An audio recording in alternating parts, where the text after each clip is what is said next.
For the Sportsbet Ballarat Cup, a listed race worth $500,000, and this boy is always a picture. The son of the great So You Think is Sosi Bond. Can he do it again? Can he? Well, he can. I think he can. He's on the back up. He's in good form. Never won at 2,000 metres, interestingly. Yeah, but he's raced well actually over even further. I think actually I've got a feeling 1 year over the mile and a half at Sandown as a 3-year-old he ran well. Yeah. So look, he's good enough. He's on the back up, like I said. If you got something out of him last week, why not? He might be able to sit a little touch closer from that gate too. Jane, we know that you're always a big fan of him. He always presents beautifully, Sosi Bond. Always looks good. He's a very handsome chap, and look, he just appears like he's bounced through his Sandown run. I can't fault him. A very similar parade to last week. Here's the dual Australian Cup winner, Harlem. Harlem is good enough, while since a win, easier test than what he's been facing. Wouldn't be surprised at all. He need the right run. It's another one that can be in the first probably half a dozen in the run too. He's relaxed, he takes everything in his stride, and he has improved right the way through this preparation at his peak. He's quick enough. We know he led the field in the Mackay Diva, if you don't mind, over a mile. Kingswool Dream was in that field as well. He's another one that's a well-credentialed gallop on his best form. It's a tricky gate, generally midfield or slightly worse, but you could argue that this is an easier test for him too.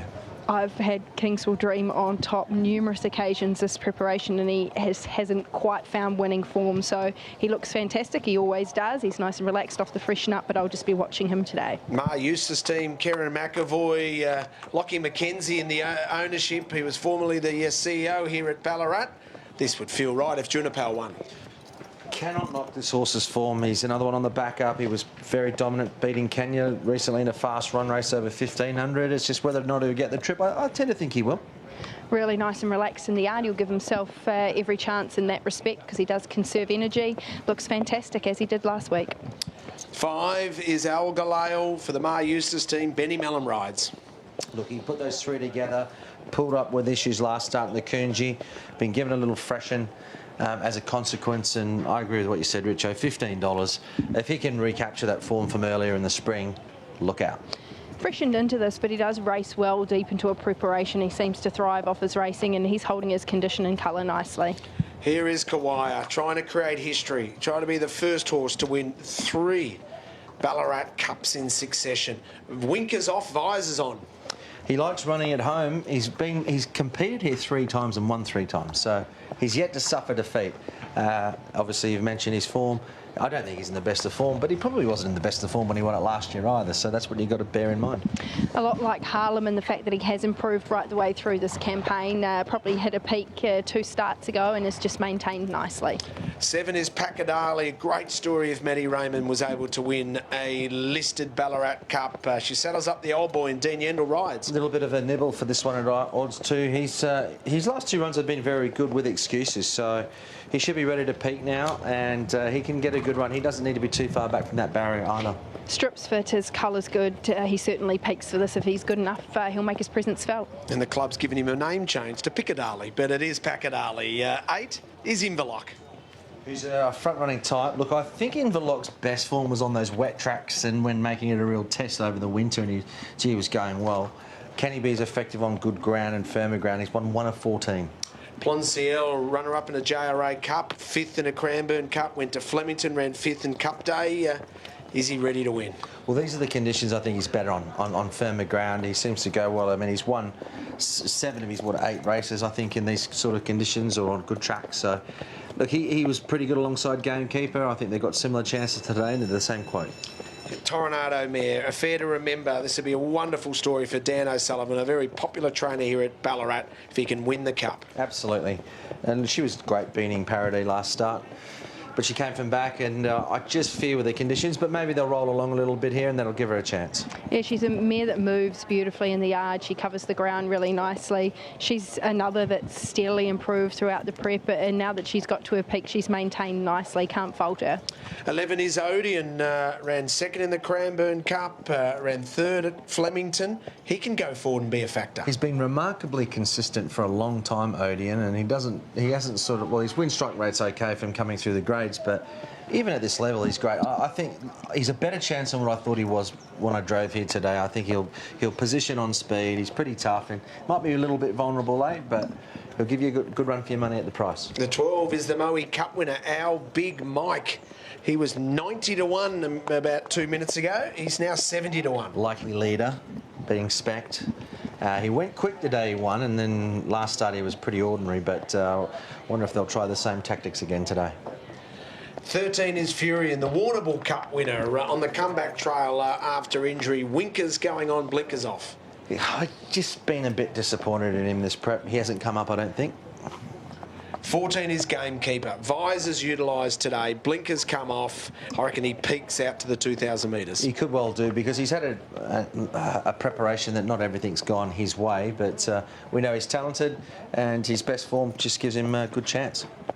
15 is WT. Well, he ran in this race last year. He ran so close, but that was when he was flying. Is he going well enough? Third in the Kyneton Cup says maybe. Blinkers on. I think he's probably reached his level. His handicap rating's 92. I think that's about where he's at. And he had his chance. I tipped him to win the Kyneton Cup, and he ducked back on the inside, which wasn't the best place to be. But I like the fact he's run well here before.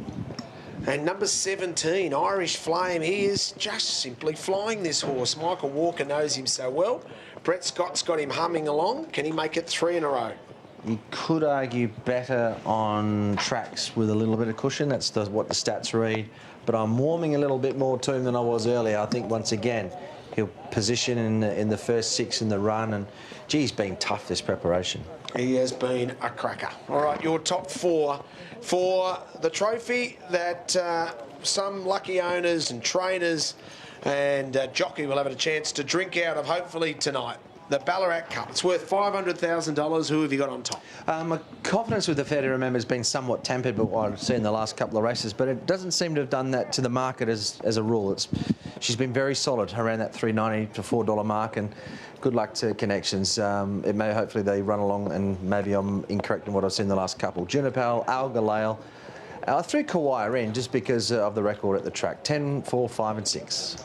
Jane, how did you I'm assess going them? with a Fair to Remember on top as well. I know it probably hasn't been the best day for favourites, but she looked outstanding in the yard. As I said, probably hit her peak a couple of starts ago and has just been maintained really nicely coming into this.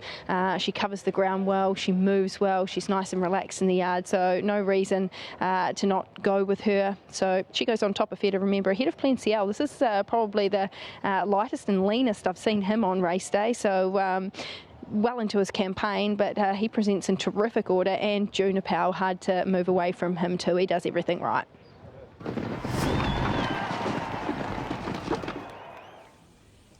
It's an old-fashioned local go, this one, into $3.90 is a Fair to Remember. Come on, girl. She's got the support here, and clear-cut favourite. Good luck to Dan O'Sullivan. So let's have a look at this market now into $3.90, as I mentioned, a Fair to Remember. And she's been solid all the way through since 9 a.m. this morning. Scratchings, all that out, deductions. Best backed runner by far. Junipal holding at the 550. Pacadali's had a sniff late, 13 into 11. Valinzi he's at $11. Kingsville Dream at 13. Algalale 15. Plenciel 16 with Odeon, and WT, who looked like he was going to win a Kyneton Cup last start, he's $16. Here we go, Richo. $3.90 now. It's a good go. Yeah, moments away from the Sportsbet Ballarat Cup, and a Fair to Remember is a short price favourite, considering what we've seen today. $3.90 was $6. It looked to be, it was $6 the field when we were opening betting on a Wednesday night, and now we'll start the $3.90 favourite. Ben Ascari thinks Kingsville Dream will run really well. And keen to hear from Dan O'Sullivan. Jane, I'll go and grab and have a chat to Dan. I reckon we'll all be barracking for him to go close with this mare, because he's a popular trainer. He deserves it. She's a popular horse too, Fair to Remember. She's been supremely consistent, and she hasn't always had the rub of the green. But quite a lot of her starts, she's been a touch unlucky. So she deserved that last win in the Matriarch, and she'd be a deserved winner today. Jane, wish him all the very best for us. Yeah, I think he probably knows just about the whole of the racing.com team have got you back with this one. We're all hoping a Fair to Remember can win this. She's a mare that's just in superb form. She looked wonderful in the yard. How happy are you with the way that she comes into this race? Yeah, very pleased. Even to tick off, it's a bit interesting often when we have the short trip from home, the 2-minute trip up here on the float. They quite often get a bit agitated and don't settle as good when they don't have the long trip down. So she had a bit of a sweat in the float, but got off and was super relaxed once we got into here for a couple of minutes. So no, presented really well. Couldn't change a thing. Obviously, given what we've seen from her in her last couple of starts, she probably deserves the tag of favouritism. One thing I will ask you about is the track. The last couple of races we've seen, they haven't made up a lot of ground. Her pattern is to get back. Is that any concern to you at all? It's always concern because when you get back, you still need luck. It doesn't matter what the situation, if it's on pace or running on, you still need the luck. But she missed it badly the other day. Even talking to Mark, hopefully we've got a few behind us. It's a $500,000 race. I'm tipping they'll put a bit of pressure on in this, and I'm hoping that happens too. So now hopefully she's not giving him a 10, 12 length start and maybe only a 4 or 5 length starting. But the main thing is she does need to settle, because if they pull, they don't have the same turn of foot. So she's got to settle so she can really use that turn of foot. So ideal scenario is that there's plenty of pace on and she can just relax and we can see her usual turn of foot in the home straight. It sounds so simple, doesn't it? Yeah. Well, I hope it's that simple for you. And I know that you've had a runner in this race before, but what would it mean to win your local cup? Oh, it'd be a big thrill. It's been quite amazing to build up to it, and been nearly humbling the support and everyone getting behind us. But look, she's a good filly, and we ticked off one box last week, so it'd be a big thrill to get this one today. Yeah, you've got the right horse on your hands. All the best. Thanks very much, Shane. Good luck to Dan. Good luck to all of his staff. It'd be such a big moment for Dan and his team to be able to win their home cup, Hutch. He deserves it. And can she do it? Well, the market says yes, she can. She's the big market mover. The $4 has been taken everywhere now. Rock solid support. I thought she might get out. So maybe that pattern that I thought I saw from the last couple just isn't there. Maybe they were more tempo related, but we'll find out in due course. And I don't think she's going to want to be giving away too much of a start in this race all the same. I think from that barrier, they're going to probably try and hope to have her around midfield. Well, Sosie Bond moved forward. Al Galale, a fair to remember, are going forward. Here's Plonciel, who caught Jane's eye in the yard. Hutchie's numbers are 10, 4, 5 and 6. A fair to remember the pick of the yard for Jane as Harlem goes forward, and we join Matty Hill to call the action. And what a race it is. It's worth $500,000. Sportsbet Ballarat Cup. Certainly one of the better renewals of this race. There's no doubt about that. Here is a Group 1 winner in Kings Will Dream going forward. Michael Rod for Chris Waller has a sizable weight and a bad draw, but has the class. Kings Will Dream goes in. Pakadali. What price Pakadali now? You're getting $10 on VOP, was $14 initially. Now WT comes along. Irish Flame, winner on Oaks Day at Flemington after a tough preparation, preceded by Inverloch with Dan Stackhouse aboard. There's Kawaya coming along now, looking for some history here today. Odeon goes up with Daniel Moore. Furion, Luke Nolan sporting a white cap. Irish Flame comes up, and to complete the line is Gamekeeper. The Sportsbet Ballarat Cup, a $500,000 race. And the starter scampers over to the platform. The second time, run at 2,000 metres. Set to run. Ready now. Holds them. Set to gallop. Bit of movement out wide. Signal. They're racing in the Ballarat Cup. Kawaya a touch slow, goes back to the end. A fair to remember second last. Inverloch and Our Big Mike jumped away well, and they pair off after 200. Sosie Bon and Pakadali behind those horses, followed by Odeon, Kings Will Dream and Plenciel. Along the inside, Fury and Irish Flame out wider on the track, is posted wide, so pushes on from Junipel. Gamekeeper, a fair to remember. Then El Galale Harlem. WT is second last. Kawaya is last.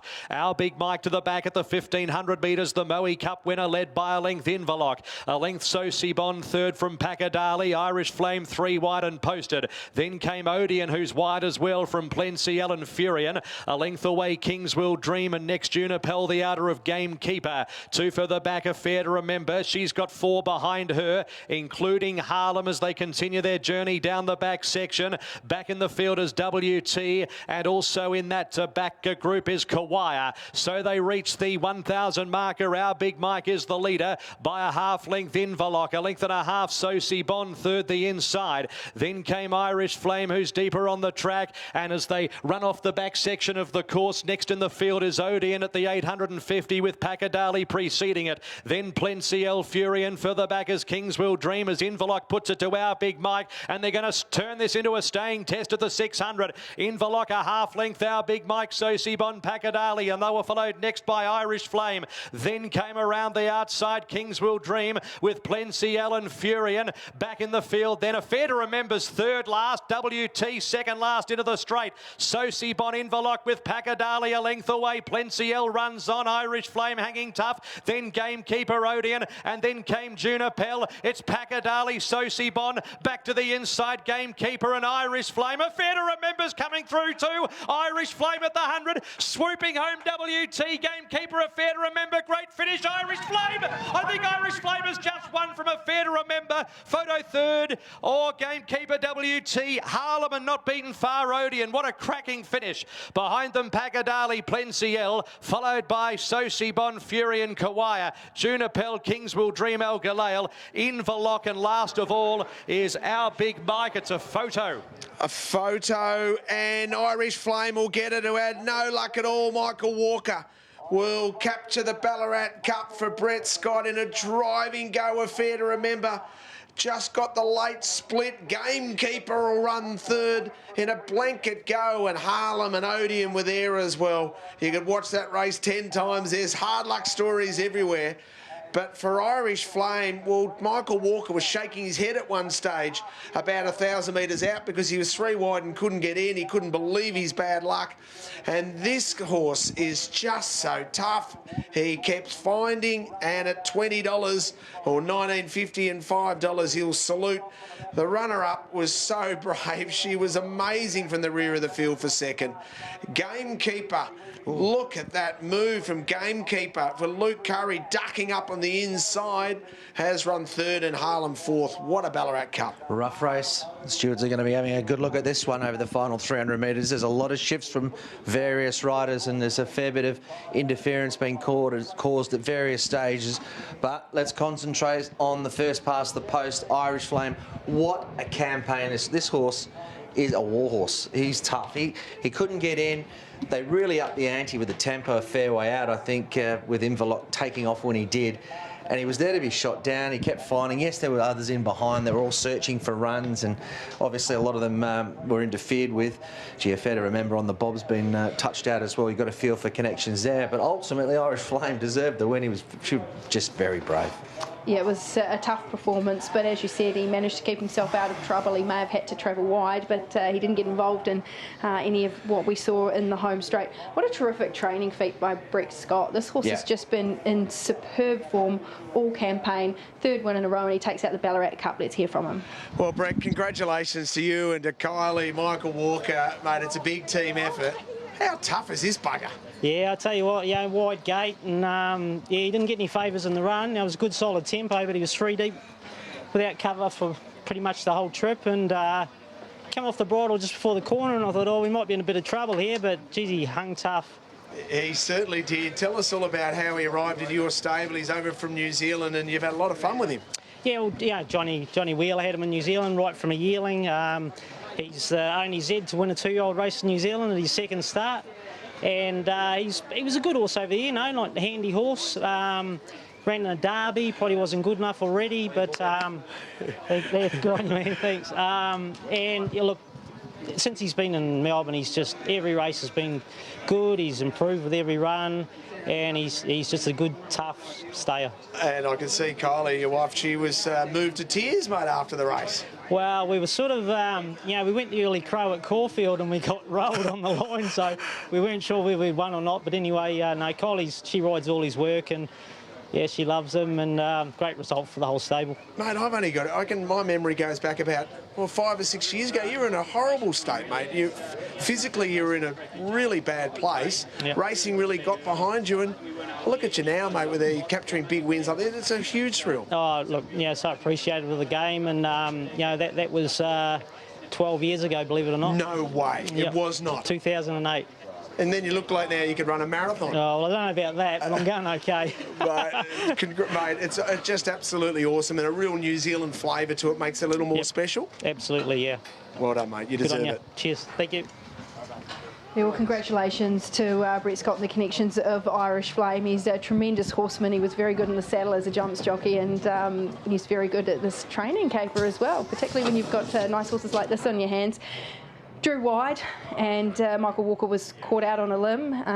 Didn't really have a lot of options unless he wanted to push forward. What were your thoughts on the performance? Being swapped by the Kiwis today, that's what I'm thinking, Jane. There's nothing wrong with that, Hutch. Nothing wrong with that. There is if you're a Wallaby, Jane, believe me. But look, this was a tough win. He, like we said, though, he might have been better out being where he was, because actually a lot of them that started to make ground when that pressure went on mid-race, you know, they've all tried to go for runs to the inside. There's not enough room for them all. Gamekeeper looks to be the one that shifted ground, but I'll leave all that to the stewards. Giafetta, remember, you got to feel for the connections. She had to make that weaving run. She got a little bump late, and she's just missed on the bob as well. Very brave. Gamekeeper was good. Odeon fought bravely. WT from back in the field. It was a good race to watch. There was a lot going on. Tactically, they went quick, and then they stepped it up mid-race. So, look, it was a good race and a deserved winner. Brilliant win, and to Brett Scott, he's such a popular trainer down at Mornington. Kylie, his wife's in tears. She's strapping the horse today. She does all the work riding Irish Flame, and he received the horse from his great mate and Johnny Wheeler. So a real New Zealand flavour as Irish Flame wins the Sportsbet Ballarat Cup.